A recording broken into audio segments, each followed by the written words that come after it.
Morning, Ronnie. How are you? You're right.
Good morning, everyone.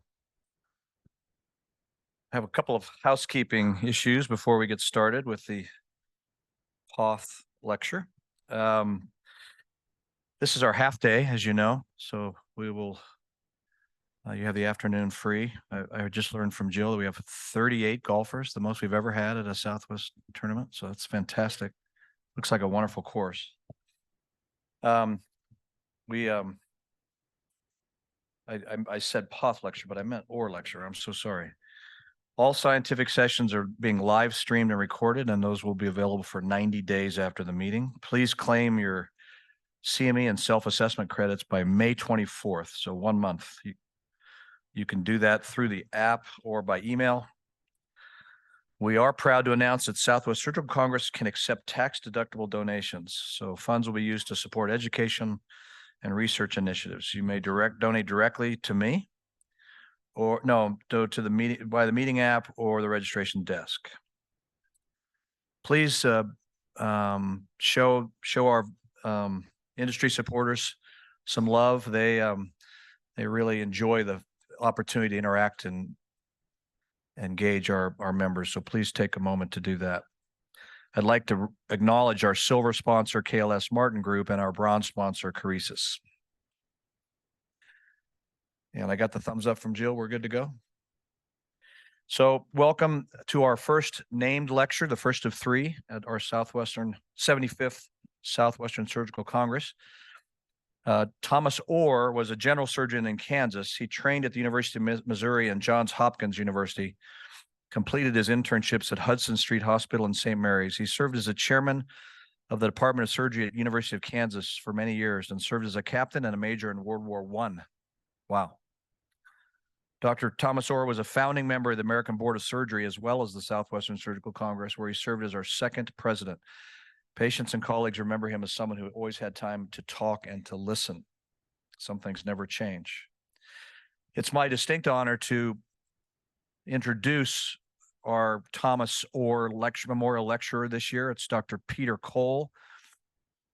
Peter is a professor at the University of Minnesota in the Department of Orthopedic Surgery. He's the Division Medical Director for Health Partners, Orthopedics, and Sports Medicine, and the Program Medical Director, North Star Trauma Network in the Twin Cities, in addition to its Fellowship Director. Region's Level 1 Trauma Service Center also serves as an AO, North American Fellowship Center for International Trainees. Peter is a graduate of the University of Miami School of Medicine, orthopedic residency at Brown University in Providence, and he did sequential fellowships in orthopedic trauma at Brown and Harborview Medical Center. After 4 years in Jackson, Mississippi at the University of Medical Center, he was recruited by the University of Minnesota and Health Partners to build a trauma program at Regions Hospital in 2002. Peter has developed a worldwide reputation as an educator and researcher on advanced trauma topics, including scapular fractures, shoulder girdle, sternoclavicular and chest wall injuries, underprivileged healthcare, complex lower extremity articular fractures, and minimally invasive pelvic ring surgery. Perhaps some of his most unique investigative work has been in the mapping of fracture patterns, which spawned a new research paradigm. He is an orthopedic surgeon who performs a multitude of procedures. Dr. Cole is a member of the American Academy of Orthopedic Surgery, Orthopedic Trauma Association, Chest Wall Injury Society, and Christian Medical and Dental Society. He is a former AOA North American Traveling Fellow and an active faculty member for AO International. He and his family have run an orthopedic medical mission in the Amazon jungle of Peru since 2004, where he enjoys challenging surgical problem solving for conditions in all phases of natural history rarely seen in North America.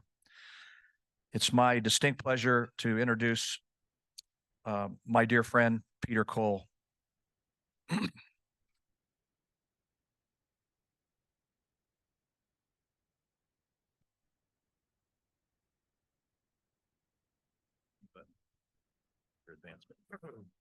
Perfect. Good morning. Thank you very much, Tom. It is absolutely a distinguished honor and very humbling to be here before you. Maybe particularly so because I'm an orthopedic surgeon, and I have known Tom for about 5 years, and you'll hear a little bit about the impact he's had on my life. These are my conflicts of interest, which don't specifically relate to the talk, have more to do with raising money for research and for education.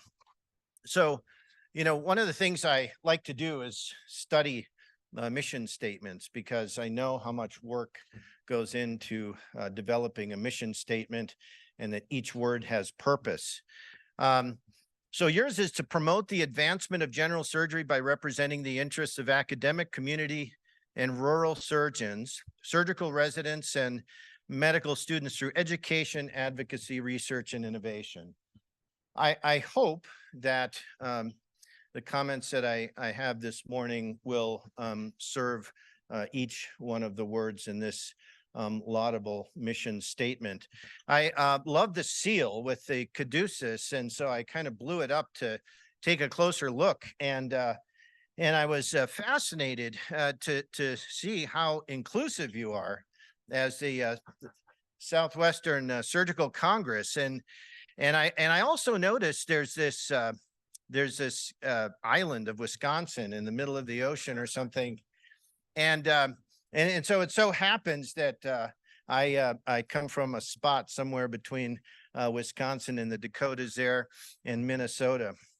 And it's really great to be here participating with you in this way. As I thought about the goals for this morning, you know, I was trying to reflect on why it would be that Dr. White asked me to serve in this capacity.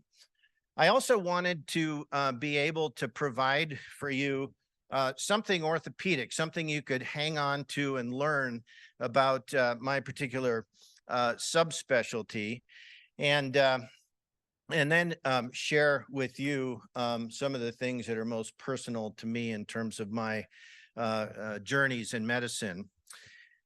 So the physis is the growth plate, and that's where it all begins in orthopedic surgery. That's why you're all sitting erect, most of you, right now.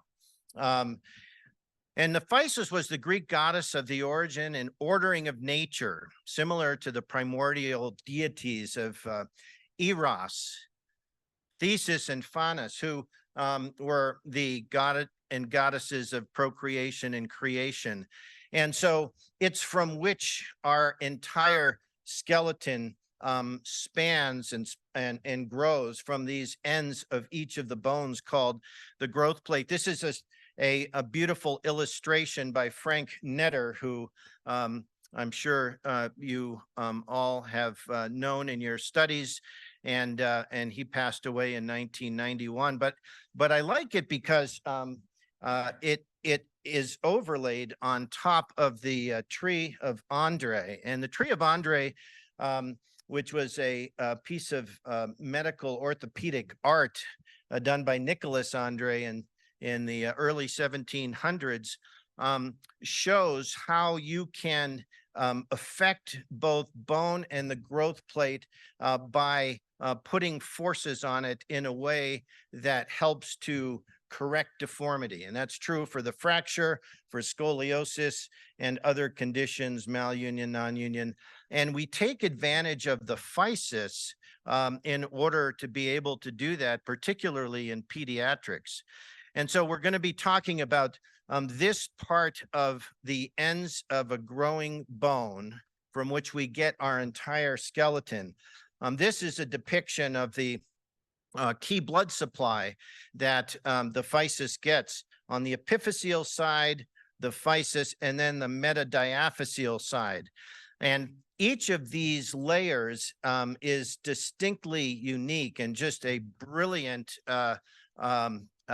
masterful creation of physiology, which is distinguished by different oxygen tension and densities of different cells and proteins, and over 100 growth factors, which occur chronologically and in different concentrations differentially at each part of the growth plate.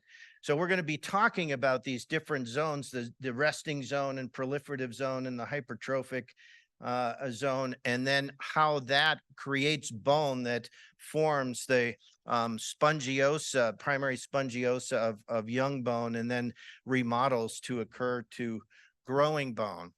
Okay, so in case you're worried that the next 30 minutes is going to be a basic science lecture in orthopedics and growth plate physiology, it won't be. But this is a beautiful piece of art. There's a whole genre of art called physial art. And it so happens that the growth plate basic science, growth plate physiology perfectly replicates the physiology of the healing bone. So here you have the illustration of a fracture which fills with a hematoma. And this is a young kiddo, 11 years old, that I treated. And what happens is that the hematoma forms around the fracture. And then within the first week, starting in the first hour, you get this inflammatory milieu, which is attracting macrophages, which then incite different growth factors, and then turn on stem cells and osteoprogenitor cells that are getting activated on the torn periosteum. And you start to see this accumulation of fluid around the fracture. And then we go into a soft callus phase in which those progenitor cells are starting to lay down cartilage. And this is just incredible that we break and heal through the deposition of cartilage, which creates an internal splint around the bone. And you can start to pick that up on an X-ray, usually at about 4 to 6 weeks. And then it consolidates and provides stability to the bone.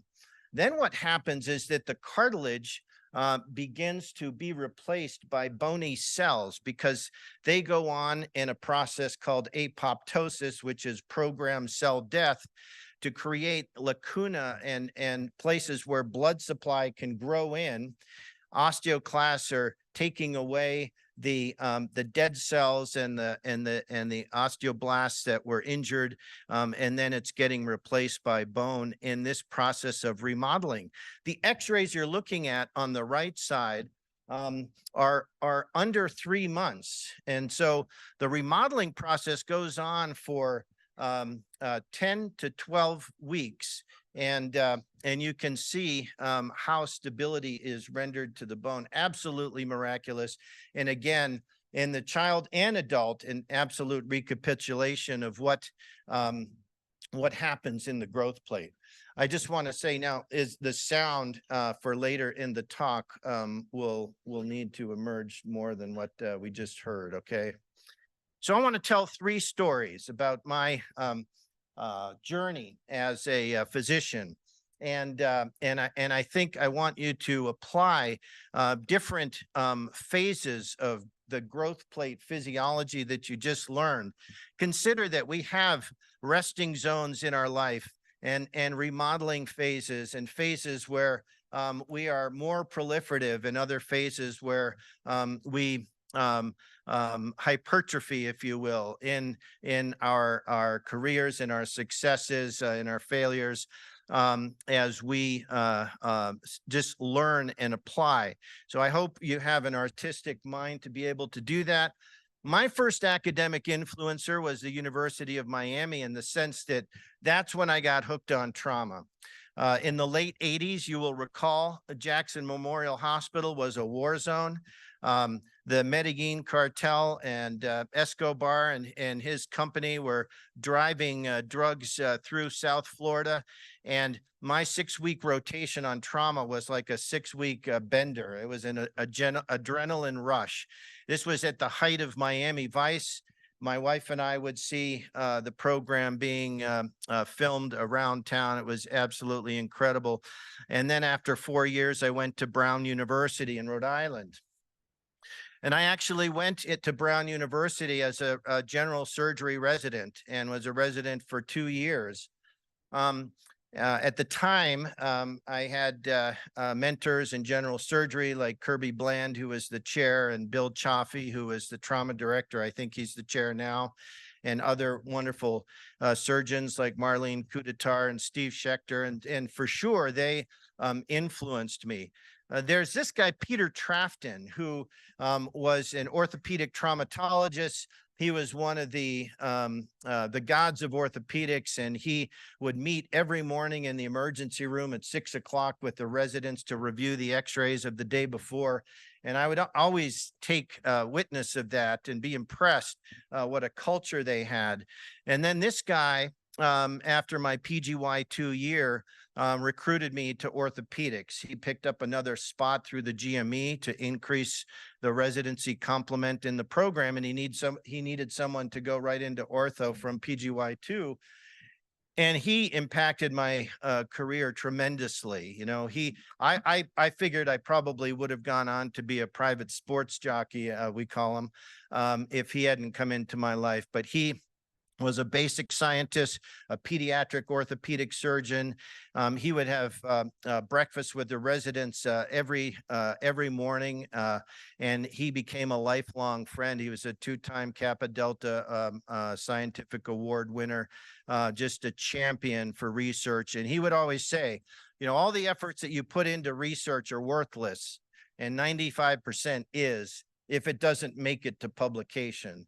And so he would have different carrots to get the residents to be able to publish their research. And I was fairly well published just coming out of residency, and we became lifelong friends. This is a picture 30 years later. He came to my daughter's wedding at Rosecliff in Newport, Rhode Island, and he just passed away a couple years ago, and I lost a piece of my heart.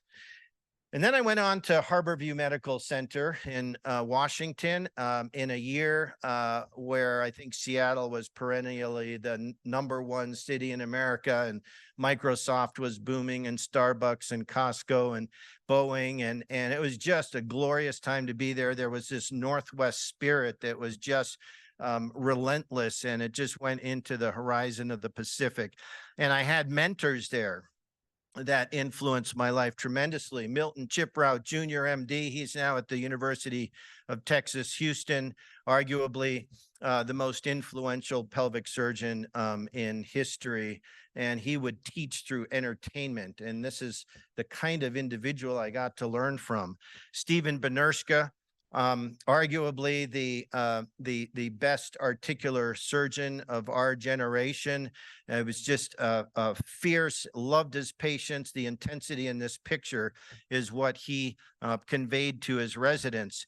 And then the father of North American orthopedic trauma, Sigvard Hansen, is truly an icon. We lost him this year. I was able to spend time with him in his hospice just a week before he died in Seattle.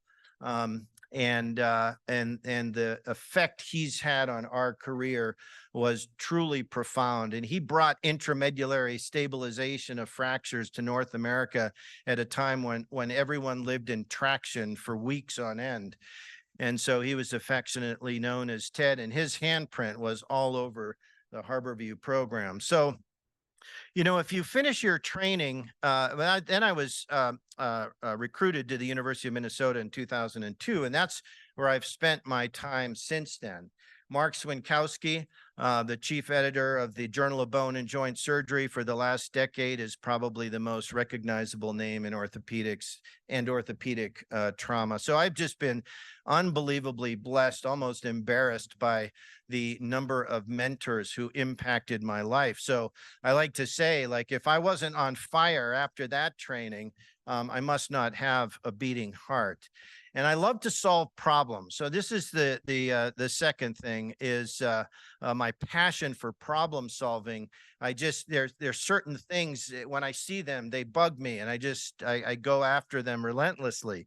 So here's a favorite one, right? And it happens to me probably over 50 times a year. I'm stuck in a tunnel on a tarmac. Usually it's hot or cold.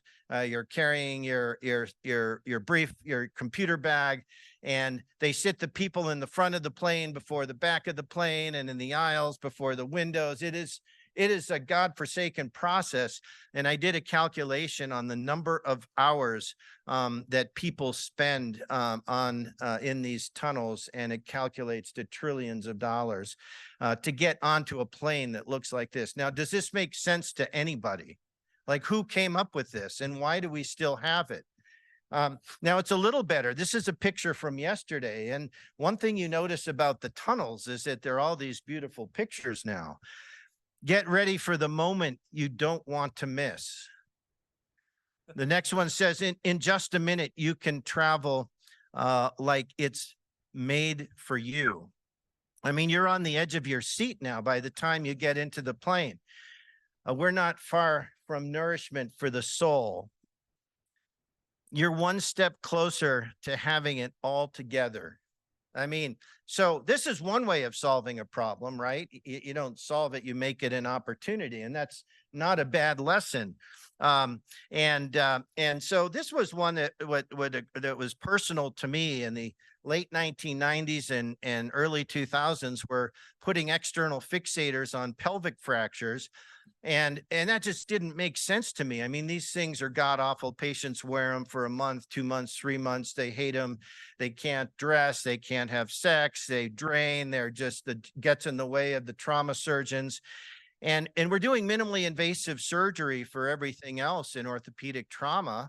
Every other bone virtually, I'm figuring out different ways to stabilize fractures from remote sites. And so I did my first pelvic bridge in 2005, and this is the patient I did it on.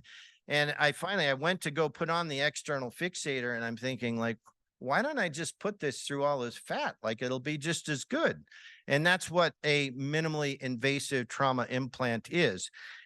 And so I went to the anatomy lab and checked all the vital structures, make sure they were okay as long as I was above the inguinal ligament. It actually played well and rendered stability to the pelvis. So I hope in your institutions you no longer use those external fixators. There have been many publications since. And I like to say to people, it's not like, I think there's a better term than thinking outside the box, because the box is what represents all your biases, your dogma, and the things that you've learned that shape how you think. And I think that's part of the problem.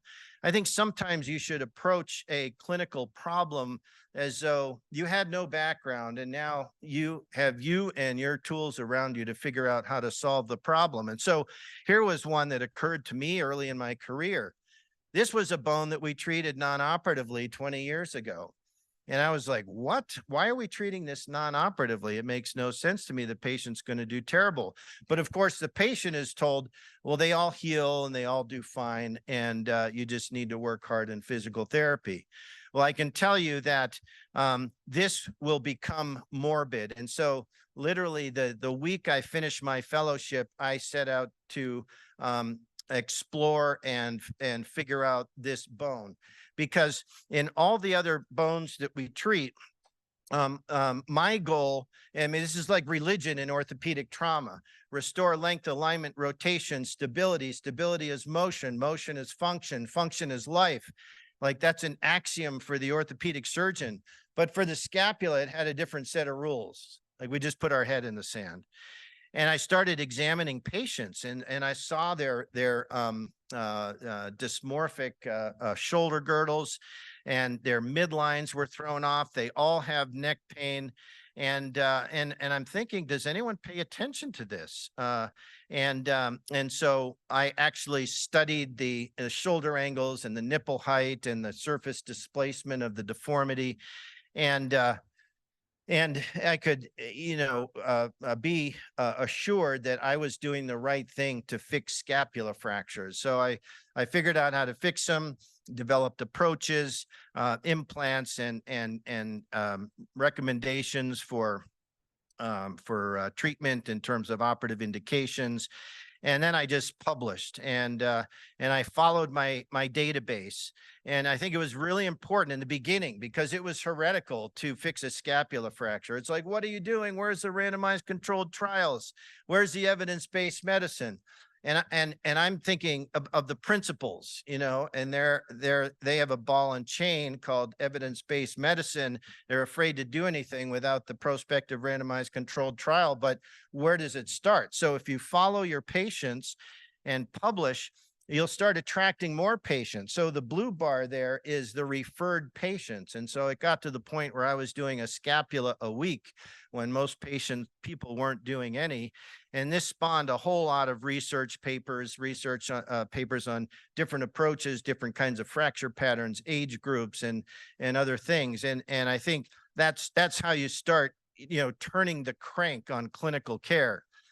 But in treating scapula fractures, I noticed another problem. After examining patients and taking care of the scapula, I would look at some of these thoracic injuries and be impressed by the lateral implosion effect that the scapula had, causing all these rib fractures and a whole constellation of other lesions along with the scapula fracture. So this is back in 2004.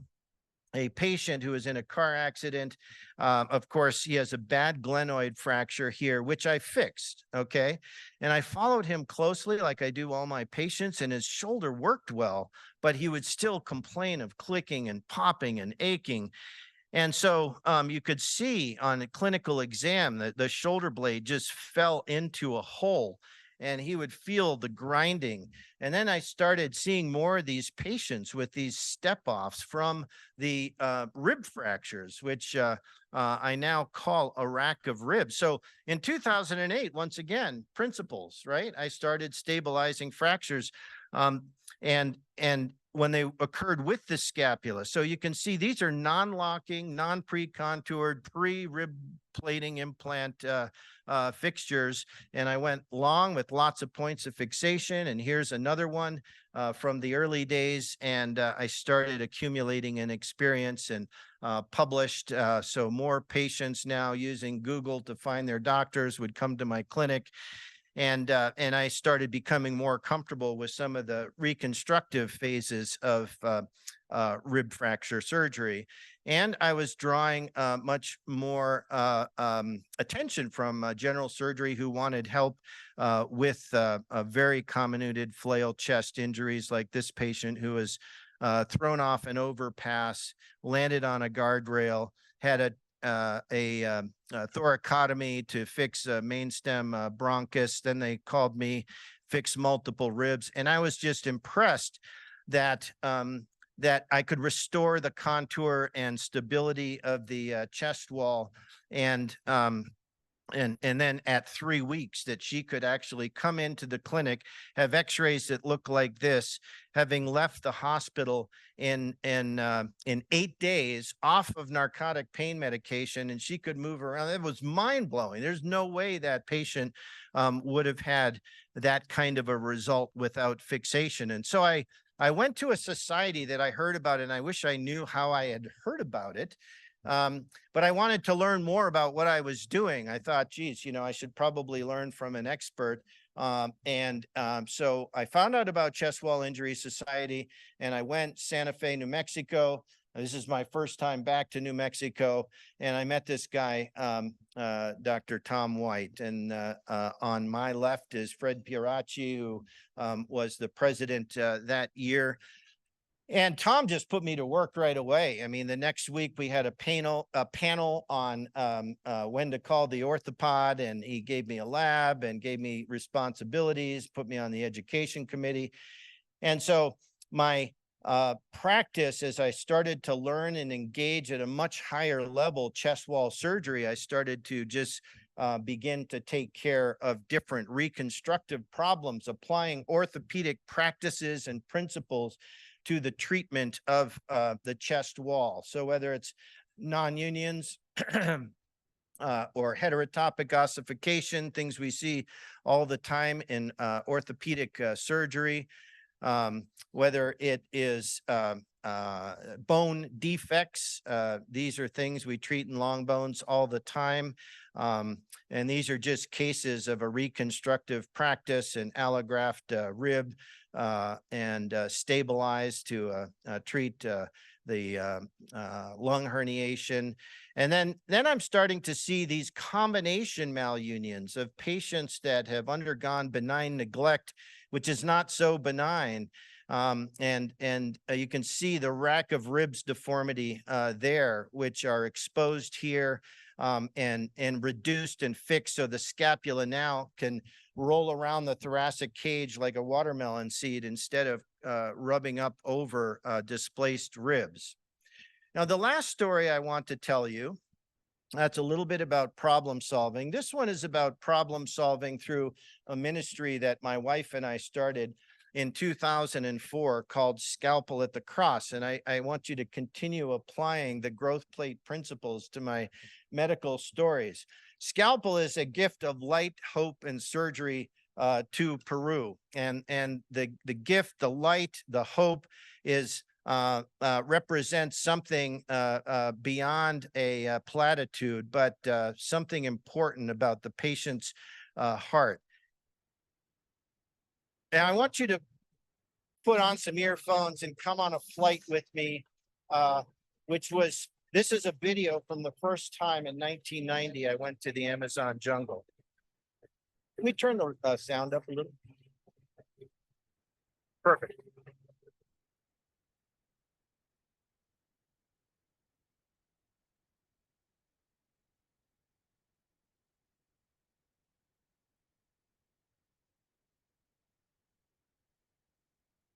The Amazon jungle rises 30 feet in the rainy season. It's just absolutely incredible. The landmass changes.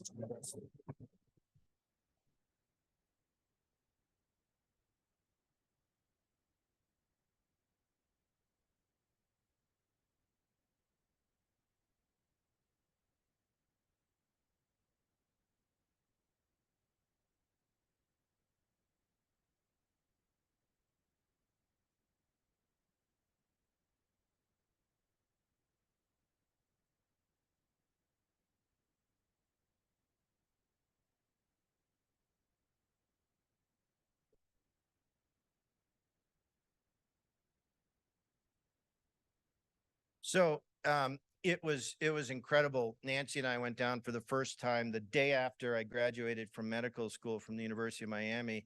Now, just another piece of information, lived in Caracas, Venezuela for 4 years between the ages of 10 and 14.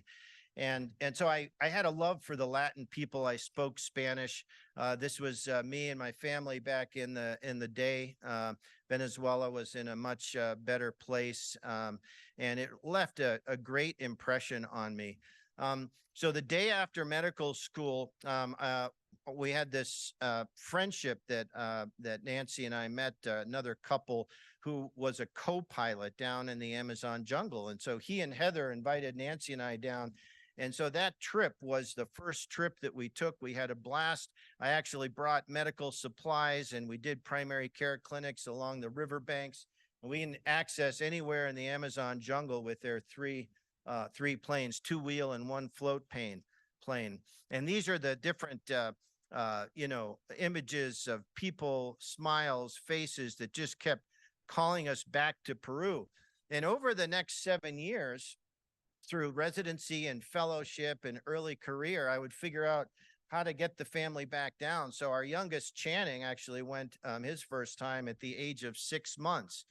And so you can tell who the gringos are always. And it was fantastic for the kids growing up. This became a family project.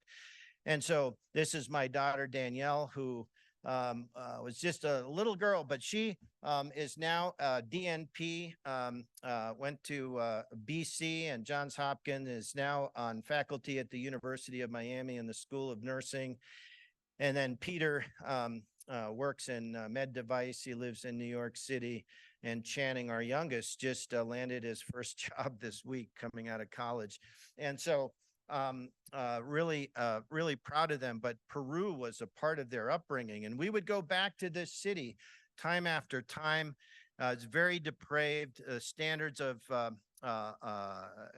economy and poverty are very very compelling. And this is the hospital I first visited, Hospital Regional de Pucallpa. And this is the radiology department in the ambulance service that was there in 2001. And the clinics and the wards and the operating room were it was an austere environment, but enough to actually take care of patients. And so I kept going back, and I was moved. And Nancy and I, this is me with the Peruvian team. Somehow I either am working harder than everyone else, or I just have a different thermostat, but sweating. So Nancy and I, we wanted to pursue dreams and fulfill priorities of faith, family, and our calling in life. And also, you know, I'm into adventure and being able to impact healthcare and creating things. And so we purchased this land called Cachibocoche in Peru and built a guest lodge so that I could start taking medical teams down to the Amazon jungle. We affectionately call this jungle bunks because it has about 17 bunks in it, and it's just a beautiful structure that won an architectural award in the country of Peru that year. There's a 300-meter boardwalk that would rival any in the Everglades to another storage facility and clinic and fellowship conference hall that we have. And you know, the Amazon is just alive with life, just like the growth plate.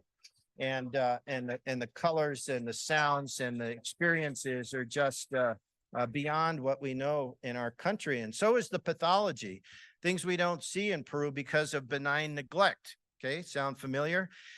So these are congenital dislocations of the hip and terrible trauma, end-stage neurofibromatosis, and lots of deformities and non-unions, crooked bones and joints, and congenital deformities. This is a patient with clubfoot and Dupuytren. So we get to see, like you could write the Robbins textbook of pathology in these settings. This is a patient with clubfoot, that a former resident of mine who is now leading his own trips to the Amazon, and I operating on a clubfoot, doing the tendon lengthenings and capsular releases. And you can see a patient that would otherwise be marginalized in society, probably never get married, never have kids, never work, and sometimes abandoned in the streets, can now be a cheerful young lady growing up and having a normal life. That's the difference that you can make in fixing these crippled bones. But keep in mind, we're actually more interested in healing hearts than fixing bones. And you can see Santiago here, who is reconstructed for this tibial deformity. And record keeping was really hard, right? So another problem. We go down with a team of 15 cameras and a bunch of sheets, and we're taking notes. And at the end of a 12-hour day, going back to jungle bunks and trying to put our pieces of paper together with the 15 cameras and figure out which patient goes to which picture. And so I got a grant from the AO Alliance Foundation and put a software team together and built a minimum viable product, a product we now call CrossCare, which is our electronic medical record system. So now we can have different stations. It downloads through a router like an intranet, and then we can do our intake, we can do our surgery, take pictures, drop it into the patient's file, and do rounds, and actually follow a team from the United States as they're going on their trip. Importantly, I didn't want to be one of those surgeons that went and operated and didn't know how the patients turned out. So we have a formal outcomes program, which I published in the Journal of Bone and Joint Surgery, a very acceptable infection rate of 2% and a very high healing rate. So again, following your results is important. My interest in medicine was in part an interest to be able to use it, to be generous, to show mercy, to express God's love for people. And I've always felt that orthopedic surgery is one that was well suited to being able to do that in the third world. I always wanted to do like something big, to do something that I can do a change, help people, but I didn't know how. But when I met Scalpel, they changed a lot of my view of what I wanted to do. Scalpel to Cross is a medical mission with a vision to spread the love of Christ using surgery, but to do it in a manner that demonstrates the love of Christ. In Peru, Pucallpa in particular, there's a tremendous need with people who have uniquely severe problems. And I feel that God's blessed me with the training and talent and gifting to be able to come and help these people. teams from the United States come down, medical professionals, and do a week of surgery here in a local hospital. What you're drawing in people in crisis. And it's not just an individual, it's a family. Because the individual has a broken hip, a broken knee, broken leg, something that's not allowing them to work, provide for their family. And so they come and they're receiving a benefit. It's a free benefit to them. But in that moment of crisis, their hearts, their lives are open to other voices speaking into them, praying with them, and seek to point them to Christ. When I met Scalpel at the cross, I saw that they believe in God in a different way. They believe in Jesus. So I feel like that they, in a way, opened my eyes so I can have a direct relationship with God through Jesus. And that's how Scalpel changed my life. I found that there are people that want to help. They have the resources to help, and they have the skill. So all the things I have been always looking for, I finally found it. And that's why it always motivates me to come here in every campaign. At the end of the days of the campaign, the most rewarding thing to me is just the faces of the patient when you're doing the morning rounds. Just by doing a surgery, we change in a huge way their life. I mean, they are back to life. They are back to their work, with their family, walking, playing, and that's what makes me so happy. There is something in us because we're made in the image and likeness of God that wants to love and help people. And particularly when you feel like you're helping them substantially. And to see the fruit of your labor, you're down here. And I think that is a part that I really love about Scalpel at the Cross is the ability to follow things up long term. The longer term vision of Scalpel at the Cross is not just to repair people's bodies, very, very important. But what is even more important is the year that we have following up these patients and seeking to draw them into the Church of Jesus Christ that is here in Pocahontas.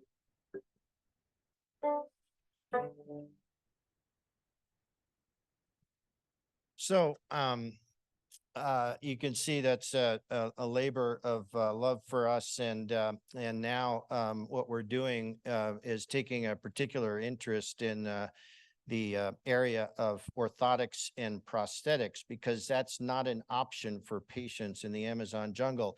This young lady inspired us. Her name is Alejandra. She was chained to a pole and lived in a dark room and was brought to us by missionaries. She had lost her leg from a snake bite when she was a kid. I fitted her with a cast to take a mold of her stump, and then we brought it back to the United States and actually built her a prosthesis. And I followed her for 15 years now.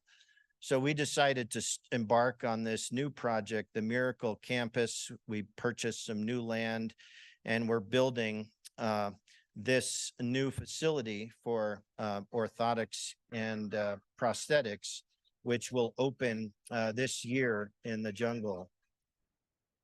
And you know, it's taken an enormous amount of work and team to be able to put the resources together in Peru to be able to do this. But it's an exciting new phase in our mission. OPNOR stands for Orthotics, Prosthetics, and Orthopedic Rehabilitation. And so the story is still unwritten. We're still remodeling, if you will. And it's really exciting to be able to share that with you. We just had a gala in Miami, and you know, this brings home something incredible. It's a huge blowout with guest speakers and 350 people, and we raised money for the Miracle Campus. And these are our kids now. Channing, who was 6 months when he first went. Danielle, who is an incredible musician, as well as a nurse, and Peter, all leading the mission now. underscoring just how wonderful it is to have a family project like this. This is our governance, and I always pay attention. One way to mess up an organization is to have the wrong kind of governance structure, and the accountability as you grow is very important. And so I want to bring it back to this growth plate. You know, you can certainly understand how the resting zone, the time we're accumulating information in medical school in the early years and making observations so that we can go out and start operating like crazy and saying yes and publishing. And then you get to a point where you know, things are starting to crystallize. The impact you're having is greater, and you're enjoying your successes. And you know, these things are occurring all the time simultaneously, perhaps in different phases of our lives. You know, I think that I think it's very important to have mentors, find mentors for the young people, and pay homage to them, because it helps you realize that you didn't do it yourself, and you're walking on the shoulders of other people, like I am with Dr. White to my side here. Solve problems, done the dogma. Like, it's all around us. There are opportunities, big and small, all around us. If you use principled freedom, like you can do all kinds of things and stand on solid ground as you fix problems, and you can do a lot more with teams. And don't worry about who gets the credit. Be liberal with that. You can accomplish anything as long as you give the credit away, and it's important to really have joy in the journey. It's there's no conquest, there's no ultimate feeling. It's the journey which matters the most. And part of the journey that brings me here today is the relationship that I've been able to forge with Dr. White and chest wall injury, and it gives me just tremendous pleasure. I want to also recognize my main team, my family here. This is us on the top of Colca Canyon, where the Amazon River begins in this canyon peak of the Colca Mountains. So thank you very much for having me, and I hope that was helpful, and I hope to get to know you over the next 48 hours or so. Yeah. So that's so much. Present you with this honorary medallion. We gotta.